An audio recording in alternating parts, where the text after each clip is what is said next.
Ever wondered what the Visa Bulletin is and how it works? Well, let's unravel this mystery together. The Visa Bulletin is a vital tool in the intricate process of obtaining a green card or immigrant visa in the United States. It serves as a guideline outlining when you, as an applicant, can apply for your immigration case and when to anticipate approval of your applications. Think of it as a schedule, a roadmap that helps to determine whether it's your turn to progress in the immigration process.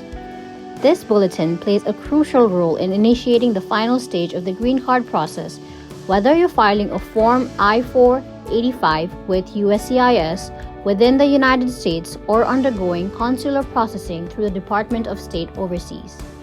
So, in a sense, the Visa Bulletin serves as your personalized timetable in your journey towards acquiring a green card. Now, you might be wondering how to use this crucial tool effectively.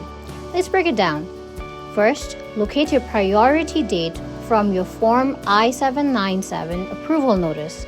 Then find your visa category in the Visa Bulletin under your country of birth. The visa categories are listed on the side and include designations such as F1 or EB2. Now, compare your priority date to the date listed for your visa category and country. If that date is later than your priority date, you're good to go. But remember, this depends on whether you're referring to the final action or dates for filing charts.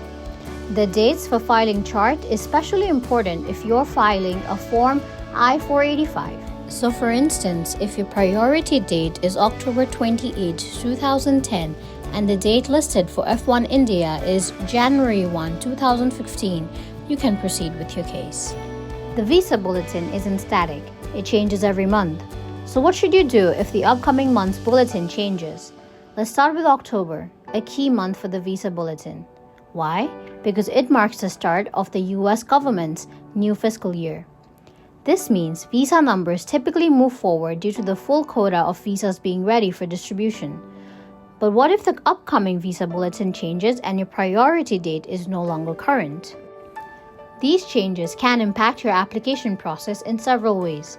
For instance, if your date becomes non-current, the consulate cannot approve your green card and you can't submit your Form I-485 to USCIS, and if you've already submitted it, USCIS cannot approve your application. But don't fret, while you wait for your date to become current again, you may still be eligible for work authorization and travel. Remember, keeping an eye on the Visa Bulletin monthly and understanding its changes is crucial in staying on track with your green card application process. For more information, visit greencardmaker.com.